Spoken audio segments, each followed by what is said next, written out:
그런데 혈관 건강이 나빠지면 치매까지 올 수 있다고요? 바로 혈관성 치매입니다. 혈관성 치매는 뇌혈관 질환으로 뇌 조직에 적절한 산소가 공급되지 못해서 발생하는 일종의 허혈성 변화입니다. 이런 혈관성 치매는 다른 종류의 치매와는 달리 어느 날 갑자기 찾아올 수 있기 때문에 더 치명적일 수 있습니다. 이렇듯 어느 날 갑자기 누구에게나 찾아올 수 있는 비극.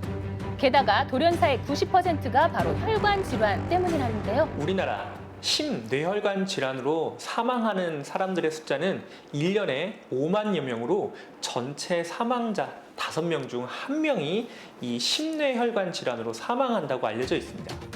뿐만 아니라 세계보건기구에서 발표한 자료에 따르면 전 세계 사망 원인 1위 역시 혈관 질환이 차지하고 있었습니다. 그날 이후 삶에 많은 것이 달라졌다는 한복순 씨. 어딘가 많이 불편해 보이는데요. 왼쪽 다리와 손에 마비가 온 지도 벌써 13년이 됐다고 합니다. 바로 뇌출혈로 쓰러진 그날 이후부터인데요. 다리가 걸려가지고 한쪽으로 기울어져서 자꾸 걸려서 넘어져요. 그러다 보니 남들보다 느린 걸음 속도, 가까운 집 앞 외출도 오랜 시간이 걸립니다. 외출 후 화장실로 향하는데 손잡이 없인 계단을 오르는 것도 쉽지 않고 누군가에겐 평범한 일상이지만 이렇게 굳어버린 왼손을 씻는 게 여간 불편한 일이 아니라고 하는데요. 그러니까 오른손이 왼손을 다 도와줘요. 안 그러면 때가 나오더라고요. 뇌출혈로 쓰러졌던 그 당시엔 어땠을까요? 처음에는 쓰러질 때 몰랐어요. 솔직히. 그러고 나서 일어나니까 이게 언제란 사람이 안 되더라고요. 일을 하던 중 갑자기 쓰러지면서 받은 뇌출혈 진단. 누구보다 건강했기 때문에 믿을 수가 없었다고 합니다. 저는 아픈 적이 없었어요. 감기도 없었어요. 쉽게 얘기하면. 상상도 못했어요. 머릿속에 내가 아플 거라고? 에이, 무슨 소리야. 너무너무 자만했어요. 건강에 대해서. 지금도 움직이지 않으면 손발이 더 굳기 때문에 꾸준하게 움직여줘야 한다고 하는데요. 그래서 남들의 도움을 받기보다 스스로 해내고야 마는 한복순 씨. 조금은 느리지만 자신의 방법을 터득하며 묵묵하게 오랜 시간을 혼자 견뎌왔는데요.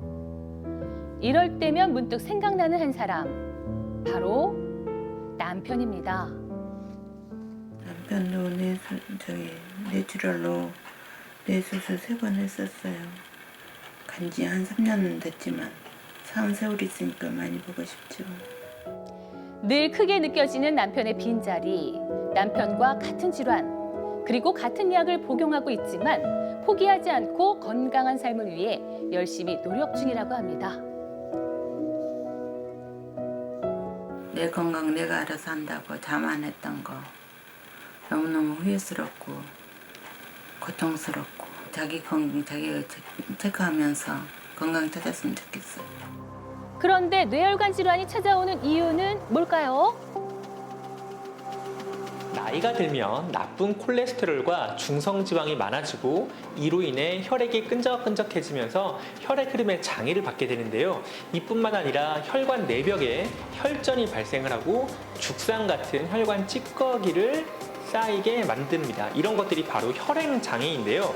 이렇게 혈행장애가 발생하게 되면 심뇌혈관이 좁아지거나 막혀서 심근경색 혹은 뇌졸중 같은 치명적인 합병증이 생길 수 있을 뿐더러 사망하실 수도 있기 때문에 주의하셔야 합니다. 이때 뇌로 가는 혈관이 좁아져 막히는 것이 뇌경색, 혈관이 터져 발생하는 것이 바로 뇌출혈인데요. 우리가 흔히 알고 있는 것 이외에도 100여 가지가 넘는 혈관 질환들,